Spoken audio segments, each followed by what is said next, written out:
आऊज़ुबिल्लाहि मिनश्शैतानिर्रजीम बिस्मिल्लाहिर्रहमानिर्रहीम। दोस्तों, आज की वीडियो में हम जानेंगे कॉरोनरी आर्टरी डिजीज़ के बारे में, हार्ट अटैक के बारे में कि हार्ट अटैक क्यों होता है, उसके असबाब क्या हैं और उसका परमानेंट इलाज क्या है। वक्ती इलाज और दौरा को रोकने के लिए तो हमने पिछली वीडियो में देखा, उसमें हमने अद्वियात जानी कि जो फिल-4 जो है ब्लड वेसल्स को खोल देती हैं और दौरा की शिद्दत को रोक देती हैं। लेकिन यहाँ पर आज हम ये जानेंगे कि इस बीमारी को हमेशा के लिए बग़ैर एंजियोप्लास्टी के, बग़ैर बाईपास के कैसे फॉरएवर ठीक किया जा सकता है। सबसे पहले तो हमें इल्म होना चाहिए कि ये बीमारी कॉरोनरी आर्टरी डिजीज़ के नाम से जिसको जाना जाता है, ये है क्या। दोस्तों, कॉरोनरी आर्टरी डिजीज़ में कॉरोनरी आर्टरीज़ में फैट्स जम जाती हैं, वो नैरो हो जाती है, दिल को खुराक मिलना बंद हो जाती है। दिल पूरी बॉडी को ब्लड सप्लाई करता है और उसके साथ साथ अपने आप को भी खून पहुंचाता है और अपनी खुराक भी खून में से लेता है। दिल की खुराक, जैसा कि हम जानते हैं, कि ऑक्सीजन होती है। ये कॉरोनरी आर्टरीज 3 किस्म की हैं। आरसीए पहले नंबर पर, दूसरे नंबर पर एलएडी, तीसरे नंबर पर एलसीएक्स। ये 3 आर्टरीज हैं जो कॉरोनरी आर्टरीज हैं, जो दिल को खून पहुंचाती हैं, जिसकी वजह से दिल जिंदा है। अगर इनमें किसी एक में भी ब्लॉकेज पैदा हो जाए, दिल को खून की सप्लाई रुक जाए, तो दिल के मसल्स के जो सेल्स हैं वो डेड होना शुरू हो जाते हैं, वो डैमेज हो जाते हैं। ब्लॉकेज की सूरत में मरीज़ को दौरा बन जाता है, अटैक आ जाता है। इसकी वजूहात क्या हैं? इसकी ब्लॉकेज की वजूहात क्या है? दोस्तों, इसकी तकरीबन 15 के करीब वजूहात हैं, जिनमें सबसे टॉप पे कोलेस्ट्रॉल की ज़्यादती है। कि कोलेस्ट्रॉल, जो बैड कोलेस्ट्रॉल है, लो डेंसिटी लिपोप्रोटीन, उसके ब्लड के अंदर बढ़ जाने से कॉरोनरी आर्टरीज में आगे के अंदर अगर जम जाए तो कॉरोनरी आर्टरीज नैरो हो जाती हैं, तंग हो जाती हैं। असल में ये जो है कोलेस्ट्रॉल, ये आर्टरी के पाइप के अंदर नहीं जमता। ये जो आर्टरीज की मेम्ब्रेन होती है ना, उसके नीचे ये जम के उसको ऐसे ना उबार की सूरत में बढ़ाना शुरू करता है। आहिस्ता आहिस्ता वो उबार बढ़ता जाता है, नीचे कोलेस्ट्रॉल जो है वो इकट्ठा होना शुरू हो जाता है। इसके कोलेस्ट्रॉल के अंजमाद के ऊपर एक मेम्ब्रेन, एक झिल्ली होती है।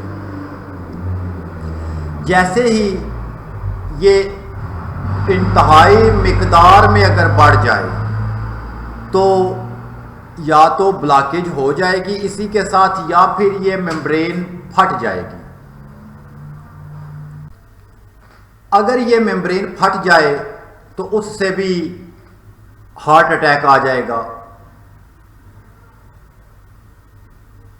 इसकी एक इलास्टिक होती है, एक अपना इसका एक लिमिट होती है जहां तक ये अपने अंदर स्टोर करती जाती है, हत्ता कि एक वक्त ऐसा आता है कि ये फट जाती है। ये जो कोलेस्ट्रॉल जमा होता है इसके नीचे और इसके ऊपर, नीचे भी मेम्ब्रेन होती है, ऊपर भी, यानी एक आउटर है एक इनर है, यानी दो मेम्ब्रेन होते हैं आर्टरीज के अंदर, उनके नीचे ये जमना शुरू होता है और आर्टरीज को ऐसे उबार बनता बनता जो है आर्टरीज को बंद कर देता है। आपने ये सुना है कि अक्सर दौरा अचानक से उठा। अचानक से कैसे उठा कि अगर वो जो मेम्ब्रेन है उसकी जो लास्टिक है उसकी आखिरी हद क्रॉस हो गई, वो फट गई, तो उससे वो सारा कोलेस्ट्रॉल निकल के वो जो है उसने ना, जैसे स्किन में एक होता है ना वो फोड़ा निकलता है, उसमें कील होता है, इसी तरह कील नमा आया, उसने जो है आर्टरी को ब्लॉक कर दिया और दिल को सप्लाई खत्म, उसी वक्त हार्ट अटैक आ गया। ये भी सूरत बनती है। नैरो होने की वजह से बाज़ औक़ात सीना में बोझ, तनाव, दर्द ये कायम रहता है, या कभी कभी तेज़ हरकत की सूरत में, तेज़ चलने की सूरत में होता है, आराम की हालत में नहीं होता। गैस के पेन में और एंजाइना में फ़र्क है।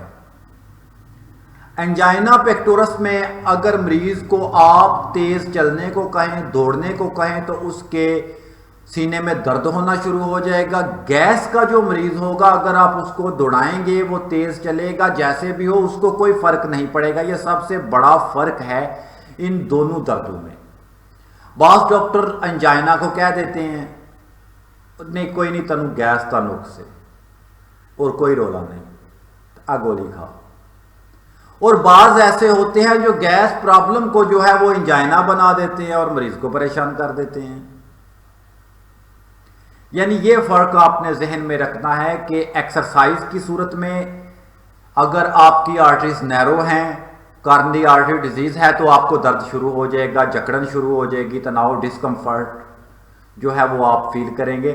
लेकिन अगर गैस की प्रॉब्लम है तो कोई प्रॉब्लम नहीं, आप एक्सरसाइज करें, आप दौड़ेंगे, कोई मसला नहीं होगा, कोई सीना में दर्द नहीं होगा, कोई तनाव नहीं होगा। ये इसका मेन डिफरेंस है बिटवीन एंजाइना एंड गैस्ट्राइटिस। अगला सवाल है कि कोलेस्ट्रॉल ये कब से जमा होना शुरू होता है, कैसे होता है, कितने अरसा में जमा होता है। ये एक दिन में, 2 दिन में तो जमा नहीं होता।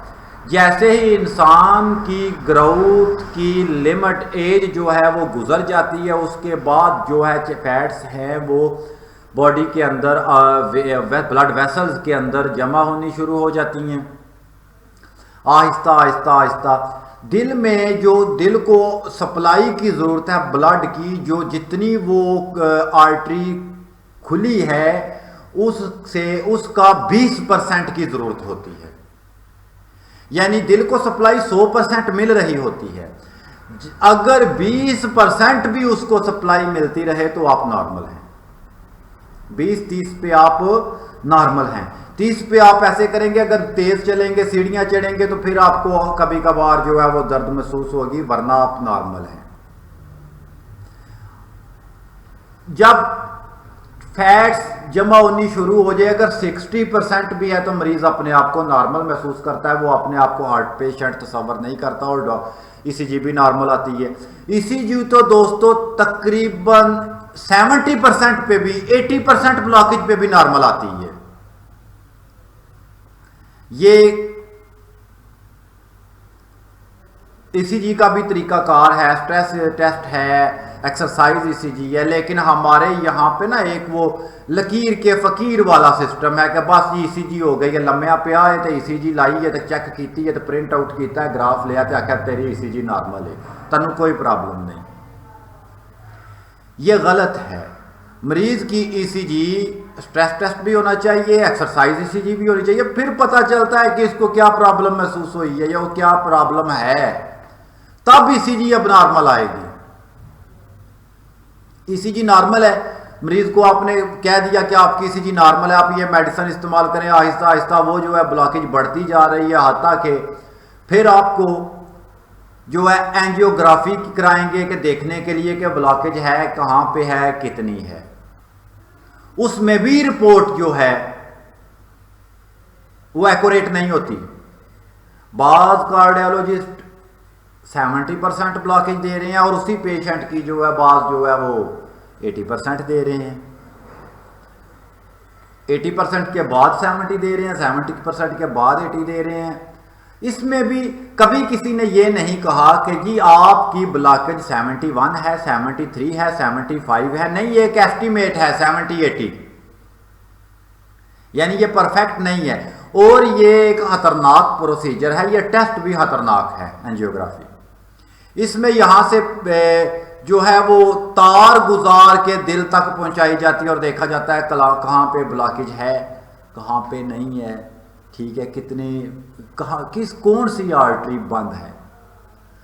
हालांकि इसकी ज़रूरत ही नहीं, एंजियोग्राफी की ज़रूरत ही नहीं। इसके लिए सबसे बेहतरीन टेस्ट सिटी एंजियोग्राम मौजूद है, जो स्कैन करके सारा पता चल जाता है कि कहां पे ब्लॉकेज है, कितनी ब्लॉकेज है। लेकिन सिटी एंजियोग्राम कराने पे तो डॉक्टर को तो कोई फायदा नहीं होगा, एंजियोग्राफी पे तो वो आपकी जेब हल्की कर लेगा। सिटी एंजियोग्राम करवाएंगे वो 5 से 6 हज़ार में हो जाएगी, मे भी 4,000-3,500 में भी हो जाए, मे भी ट्रस्ट हॉस्पिटल्स हैं उनमें फ्री भी हो जाए। एंजियोग्राफी के लिए असल में डॉक्टर ने एक बिजनेस बनाया हुआ है एंजियोग्राफी का। एंजियोग्राफी की तो जरूरत ही नहीं, एंजियोग्राम कराओ, सिटी एंजियोग्राम कराओ, आपको ब्लॉकेज का परफेक्ट अंदाजा हो जाएगा और मरीज की जान को भी खतरा नहीं। बाद तो एंजियोग्राफी करते हुए मरीज जो है वो मर जाते हैं और बाद को डॉक्टर लिख देते हैं कि आप ऐसे करें, यहाँ पे डॉक्टर लिखवा लेते हैं कि आप लिख दें कि अगर मरीज की जान जाती रही तो हम जिम्मेदार नहीं, क्योंकि ये प्रोसीजर ही ऐसा है, इसमें जो है जान को खतरा भी है और हम लिख के भी देते हैं, करवाते भी हैं सारा। लेकिन सिटी एंजियोग्राम क्यों मकबूल नहीं है? क्योंकि ये डॉक्टरों को पसंद नहीं है। अगर आपको कोई हार्ट प्रॉब्लम है तो आप सिटी एंजियोग्राम कराएं, डॉक्टर कह देते हैं जी नहीं जी सिटी एंजियोग्राम की रिपोर्ट परफेक्ट नहीं है। भाई उसने स्कैन करके आपकी आंखों के सामने रख दिया, आपने तो 70-60, आप तो ये भी नहीं देख सके कि 70 है, 71 है, 72 है, 73 है, आपने तो 70-80-90 की रट लगाई हुई है। अगली बात पे आते हैं कि ये कोलेस्ट्रॉल बढ़ता किन चीजों से है। दोस्तों किसी भी तेल में, किसी भी ऑयल में कोलेस्ट्रॉल नहीं होता। जितने भी वेजिटेबल ऑयल हैं इनमें कोलेस्ट्रॉल इंक्लूडिंग घी, इनमें कोलेस्ट्रॉल नहीं होता, ये कोलेस्ट्रॉल फ्री हैं। आपको एक फर्क बता दूं, उससे आप खुद ही इसकी जो है वो ग्रुप बंदी कर लेंगे। जितनी भी हैवानात हैं, जितनी भी हैवानात हैं वो कोलेस्ट्रॉल रिच हैं और जितनी नबातात हैं वो कोलेस्ट्रॉल फ्री हैं। यहां पे ऑयल के पैकेट पे बिक्री बढ़ाने के लिए लिख दिया कोलेस्ट्रॉल फ्री, कनोला बनोला cholesterol free, soybean cholesterol free. भाई ये होता ही कोलेस्ट्रॉल फ्री है। हैवानात जो हैं, एनिमल्स हैं, एनिमल्स प्रोडक्ट्स हैं जो, वो तमाम की तमाम कोलेस्ट्रॉल वाली हैं। गोश्त, चाहे चिकन है, चाहे बकरा है, जो भी है, अंडा है, दूध है, ये सब कोलेस्ट्रॉल वाली हैं। हाँ, दूध से कोलेस्ट्रॉल आप कम कर सकते हैं बुलाई उतार के, क्योंकि दूध में ये एक जो है बहुत बड़ी खूबी है कि इसके ऊपर जो है कोलेस्ट्रॉल आके जम जाता है। जैसे ही आप उसको उबालते हैं, ऊपर जो बलाई की तय होती है उसको उतार दें, 2 दफ़ा उबालें, 3 दफ़ा बलाई उतार दें, अब कोलेस्ट्रॉल फ्री है। दूध में ये जो है खूबी है। अब देखना है कि ऑयल में क्या है, कि हार्ट पेशेंट को ऑयल क्यों बंद किया जाता है। दोस्तों ऑयल में ट्राइग्लाइसराइड्स हैं।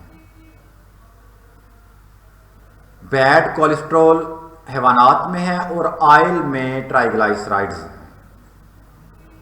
इसलिए ऑयल का इस्तेमाल हार्ट पेशेंट को रोका जाता है। उसको उबली हुई खुराक या पानी में पकाकर जो है वो खाना दिया जाता है, उसको ऑयल और एनिमल प्रोडक्ट्स नहीं दी जाती। ट्राइग्लाइसराइड्स और कोलेस्ट्रॉल, ये दो सबसे बड़े असबाब। इसके बाद high blood pressure. High blood pressure में वेन्यू में तनाव होने की वजह से हो तो उसमें आर्टरीज में वो रगड़ देखें, ब्लड में जो उसकी प्रेशर जितना रिक्वायर है, जितना आर्टरीज में इलास्टिक है, जहाँ पे उस प्रेशर को नॉर्मल काउंट किया जाता है वो 120/80, 120/80, यानी यहां तक 120 तक उसमें इलास्टिक है। उससे ऊपर जो है वो उसका ब्लड प्रेशर हाई है, वो उसका प्रेशर उसके लिए नुकसानदेह है, वो आर्टरीज को अंदर से डैमेज करेगा, इंजरी करेगा, बहुत ज्यादा ऊपर जाएगा, मजीद परेशानी करेगा, इंजरी करेगा। और जहां पे इंजरी होगी वहां पे ट्राइग्लाइसराइड्स जमा होना शुरू हो जाएंगे, जमने शुरू हो जाएंगे। जैसे कि ट्राइग्लाइसराइड्स जो हैं वो आपने देखा होगा, जहां पे आप खाना पकाते हैं ऊपर अगर कोई शेल्फ हो तो उसके नीचे जो है वो चिकनाई जमा हो जाती है, ट्राइग्लाइसराइड्स इसी तरह आपके अंदर जमा हो जाते हैं। बाज़ औक़ात जब चूल्हा साफ करते हैं तो देखते हैं उसमें वो चिकनाई जमा हुई होती है, जमी होती है, वो चिकनाई ट्राइग्लाइसराइड्स ऑयल की वजह से इसी तरह आपके अंदर जमा हो जाएंगे। जहाँ पे खुरदरापन होगा वहाँ पे बहुत जल्दी जमा होंगे, ब्लॉकेज करेंगे, कार्नरी आर्टरीज की प्रॉब्लम को बना देंगे। बाज़ औक़ात थ्रोम्बस बन जाते हैं, ब्लड क्लॉट बन जाते हैं, ये भी जो ब्लॉकेज का सबब बनते हैं। डियाबिटिक पेशेंट में ब्लॉकेज की शरह बहुत ज़्यादा हो जाती है। इसी तरह मेन जो सोर्स है हमारा बीमारी का वो है हमारा खाना। बहुत ज़्यादा चकनाइयाँ इस्तेमाल करना, गोश्त वगैरह ज़्यादा इस्तेमाल करना। अगर आप यहाँ पे ही बॉडी को कोलेस्ट्रॉल और ट्राइग्लाइसराइड देना बंद कर दें, देखें जो लेयर है ना उसमें आर्टरीज में जिसके अंदर जो है वो जमा हो गया है कोलेस्ट्रॉल, तो वो उबार की सूरत में ऊपर उठना शुरू हो गई है। वो ऐसे ही समझ लें कि आपके पास एक रबड़ है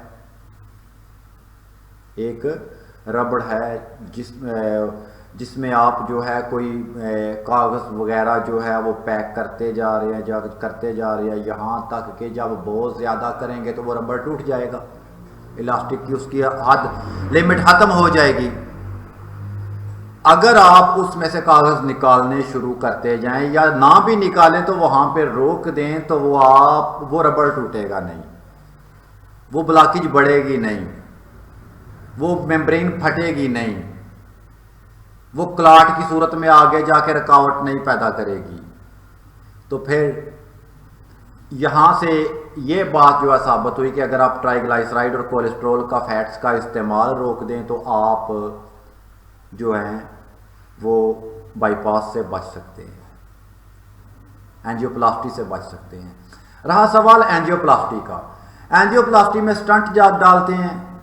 इससे पहले स्टंट से पहले एक ना ब्लूमिंग एंजियोप्लास्टी होती थी, उसमें एक ना गुब्बारा सा उसमें हवा भरते थे या पानी भरते थे, वो उसको फुला देते थे, ब्लूमिंग एंजियोप्लास्टी होती थी।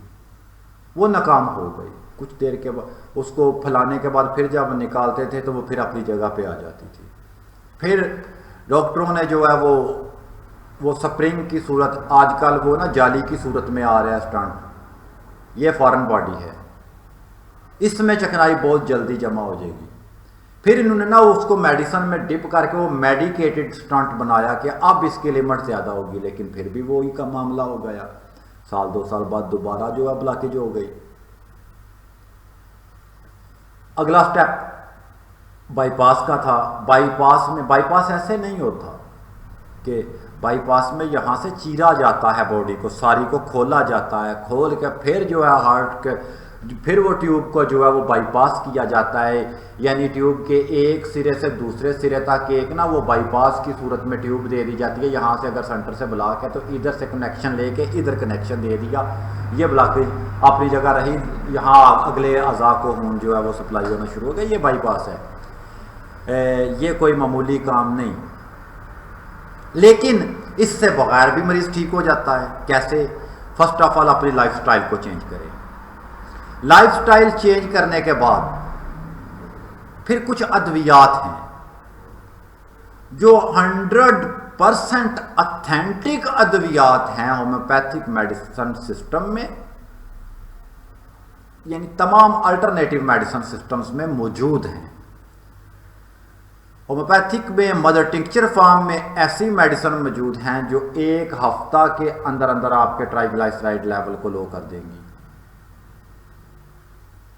कोलेस्ट्रॉल, बैड कोलेस्ट्रॉल को कम कर देंगी, आपका लीवर फैट्स को जो है वो हजम करना शुरू कर देगा, एनर्जी प्रोड्यूस होना शुरू हो जाएगी, जिस्म से फैट्स ख़त्म होनी शुरू हो जाएगी। मोटापा, ओबेसिटी सबसे बड़ा सबब है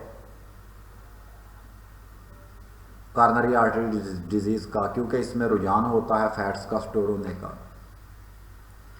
लिहाजा इसमें सबसे पहले तो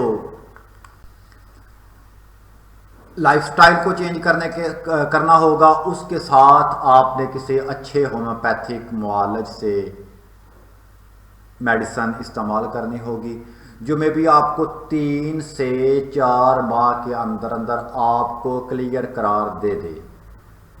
आप दोबारा से सीटी एंजियोग्राम भी करवाएं, आप नॉर्मल हैं। आप स्कैन करवाते हैं तो आप नॉर्मल हैं, आपको कोई प्रॉब्लम नहीं। देखें 100 में से 98 केसेस जो हैं वो हार्ट में ब्लॉकेज के हैं, जिनमें औरतों की निस्बत मर्दों की शरह ज़्यादा है। स्मोकिंग भी एक काज है, स्मोकिंग की वजह से वो खुरदरापन पैदा हो जाता है, ये धुआं जज़ब होकर निकोटीन होती है, ये भी अपनी पॉइजन जहरीले असरात देती है। यानी इसमें आप अगर मेडिसिन इस्तेमाल करें ज़्यादा से ज़्यादा 3 से 4 माह के अंदर अंदर आपकी रिपोर्ट्स नॉर्मल आ जाएगी। 100 में से 2 केसेस ऐसे होंगे जिनमें किसी में वाल की खराबी होगी, या किसी के दिल में होल होगा, या किसी का बैक जो है वो आ रहा है फ्लो। यानी 100 में से 2 केसेस होंगे। 100 में से 98 केसेस ब्लॉकेज के हैं, वो ट्राइग्लिसराइड कोलेस्ट्रॉल फैट्स की वजह से हैं। ये केसेस जो हैं वो 3 से 4 माह के अंदर अंदर मुकम्मल तौर पर शफायाब हो जाते हैं। यहाँ पर होम्योपैथिक मेडिकल प्रैक्टिशनर्स के लिए मैं चंद अद्वियात पेश करना चाहूँगा जो मेडिकल के स्टूडेंट हैं उनके लिए। सबसे पहली दुआ जिनको बेलुबा, सबसे पहली दुआ जिसका तज़किरा करते हैं वो है जिनको बेलुबा होम्योपैथिक मदर टिंक्चर। ये सर्कुलेटिंग नाइट्रिक ऑक्साइड का ब्लड में लेवल बढ़ाती है और ब्लड वेसल्स को डिलेट करने में अहम किरदार अदा करती है। इसके इस्तेमाल से तकरीबन एक अंदाजे के मुताबिक 12% नाइट्रिक ऑक्साइड जो है वो बढ़ जाता है बॉडी में। ब्लड वेसल्स में वो ढीलापन पैदा हो जाता है, वो अकड़न नहीं रहती। पहली मेडिसिन है जिनको बेलुबा, जिसका इस्तेमाल मरीज को ट्राइग्लिसराइड और कोलेस्ट्रॉल रिड्यूसर मेडिसिन के साथ ही शुरू करवा देना चाहिए, ताकि नाइट्रिक ऑक्साइड के इस्तेमाल से वो नालियों में ढीलापन भी रहे, नाइट्रिक ऑक्साइड के मिकदार के बढ़ने से नालियाँ जो हैं, ब्लड वेसल्स जो हैं, ट्यूबें जो हैं, वो उनमें लचक बहाल रहे। और साथ में आप जो है वो फैट्स को रिड्यूस करने के लिए मेडिसिन इस्तेमाल कराएंगे। दूसरी medicine crataegus oxy. Crataegus oxy blood vessels से चर्बियों को गलाने वाली, ख़त्म करने वाली दवा है। अथीरोस्क्लेरोसिस में ये ज़बरदस्त अपने असरात ज़ाहिर करती है मदर टिंक्चर फॉर्म में। ब्लड प्रेशर को, वेनू की सख्ती को, हार्डनेस को कम करके ब्लड प्रेशर को जो है वो कम करती है। और इसके इस्तेमाल से जो ब्लड वेसल्स के अंदर खून का बहाव ज़्यादा होने से इंजरी वगैरह आती है, या वहाँ पे इंजरी की वजह से फैट्स स्टोर होना शुरू हो जाती हैं, उनको ये फौरी तौर पे रोक देती है। क्रेटागस ऑक्सी होम्योपैथिक मदर टिंक्चर। इसमें क्रेटागस ऑक्सी होम्योपैथिक मदर टिंक्चर में प्रोएंथोसायानाइडीन नामी एक केमिकल पाया जाता है जो कॉर्नरी आर्टरीज को फैलाकर दिल में खून के बहाव को ज़्यादा कर देता है। दिल को उसकी खुराक जो है वो भरपूर मिलनी शुरू हो जाती है। ये ब्लड वेसल्स की सख्ती को दूर करता है, तंगी को दूर करता है।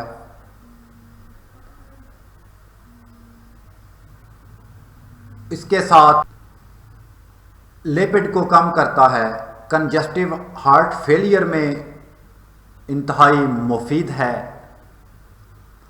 इसके 20 से 30 ड्रॉप्स मरीज़ की सेहत, उसकी कैफियत के पेश नज़र दिन में 3 मरतबा नीम गर्म पानी में इस्तेमाल करवा सकते हैं। तीसरे नंबर पे Terminalia arjuna homeopathic mother tincture. बाद इसे अर्जुना भी बोलते हैं। अर्जुन नामी दरख्त है जिससे ये तैयार होती है, उसकी छाल से। ये कार्डियो प्रोटेक्टिव मेडिसिन है हाइपरटेंशन में। हाइपरटेंशन की वजह से ब्लड वेसल्स और हार्ट को डैमेज होने से बचाने वाली है arjuna homeopathic mother tincture. Antioxidant है और ब्लड प्रेशर को भी नॉर्मल रखने वाली है। ना तो लो करती है ना हाई करती है, लेकिन ब्लड प्रेशर को बिल्कुल इतदाल पे ले आती है। इसे हार्ट टॉनिक के नाम से जाना जाता है। कार्डियोवैस्कुलर डिजीज़ में, इस्केमिक डिजीज़ में इसका इस्तेमाल की कोई सानी नहीं है इस दवा का। इसका इस्तेमाल इंतहाई मुफीद है। Arjuna terminalia Arjun homeopathic mother tincture. इससे आगे है homeopathic medicine curcuma longa. Curcuma longa homeopathic mother tincture triglyceride level, bad cholesterol को कम करने वाली इंतहाई आला दर्जे की दुआ है। करकुमा लौंगा के साथ अगर पेपरनिग्रम या कार्डूस का इस्तेमाल किया जाए तो ये 2 से 3 हफ्ता के अंदर 4 हफ्ता के अंदर मरीज के ट्राइग्लाइसराइड्स को रिड्यूस कर देगी, बैड कोलेस्ट्रोल को ख़त्म कर देगी। डोज इसकी 20 से 30 ड्रॉप्स दिन में 3 मरतबा। इसी तरह जिंजीबर ऑफिशिनैलिस होम्योपैथिक मदर टिंक्चर है। Zingiber homeopathic mother tincture serum APO level को ब्लड में इम्प्रूव करती है। इसके साथ लेप्टिन हार्मोन की मिकदार को इम्प्रूव करती है। सीरम एपीओ कोलेस्ट्रॉल में शामिल होता है, हाई डेंसिटी लिपोप्रोटीन में। ये लो डेंसिटी प्रोटीन को ख़त्म करने वाला होता है। इसी तरह जो लेप्टिन है ये एंटी ओबेसिटी है। ये ओबेसिटी से बॉडी को प्रोटेक्ट करता है। Zingiber homeopathic mother tincture cathepsin G नामी प्रोटीन को भी इम्प्रूव करती है, जो र्यूमेटॉइड आर्थराइटिस और कार्डियोवैस्कुलर डिजीज़ में बहुत मुफीद है। ये इससे बचाने वाली है, यानी दिल की सेहत के लिए बहुत ज़रूरी है। और इसके इस्तेमाल से होमोसिस्टाइन लेवल भी कम होता है। होमोसिस्टाइन लेवल कम होने से, उस लेवल को इतदाल पर रखने से ब्लड में थ्रोम्बस नहीं बनते, लोथड़े क्लॉट नहीं बनते, रुकावट नहीं बनती। यानी जिंजीबर होम्योपैथिक मदर टिंक्चर भी अपने मयार की एक ऐसी दुआ है कि जिसका कोई सानी नहीं।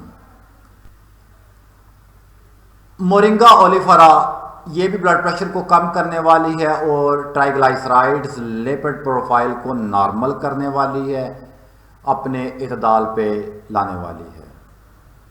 इसकी डोज मरीज़ की कैफियत के हिसाब से, क्योंकि ये बीपी को लो करती है, मरीज़ को सर दर्द वगैरह जो है वो शुरू हो जाता है। वैसे ये डेबिलिटी की बड़ी बेहतरीन दुआ है, लेकिन सिर्फ और सिर्फ ये बीपी को जो है वो थोड़ा सा लो करती है। अगर मरीज़ हाई पेशेंट बीपी का पेशेंट है तो उसमें तो कोई प्रॉब्लम नहीं।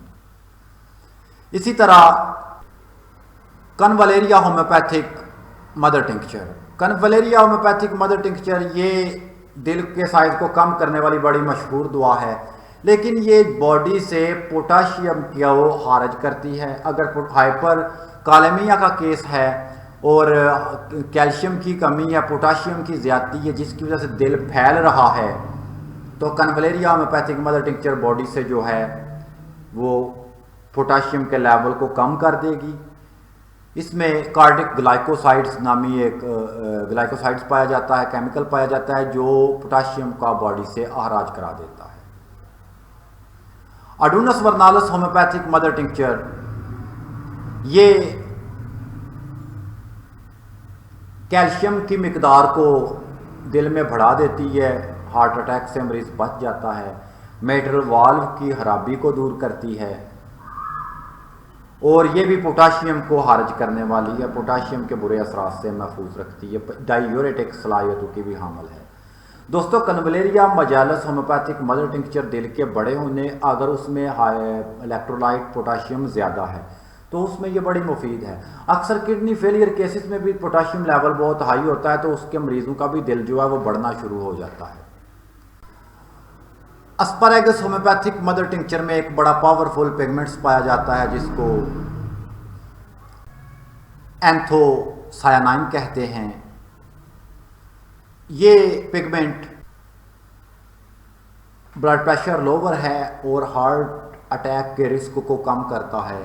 अथीरोस्क्लेरोसिस में भी बड़ी मुफीद है, ब्लड की नालियों को ये साफ़ करने वाली है और एंजियोटेंशन एंजाइम को जो है इनहिबिट करके ब्लड प्रेशर को कम करने वाली दुआ है। Asparagus officinalis homeopathic mother tincture. यहाँ पे सिर्फ चंद एक अद्वियात का तज़किरा किया गया, वरना बेशुमार अद्वियात हैं जो कार्नरी आर्टरी डिजीज़ में मुफीद हैं, सिंगल रेमेडी में भी हैं और मदर टिंक्चर फार्म में भी हैं।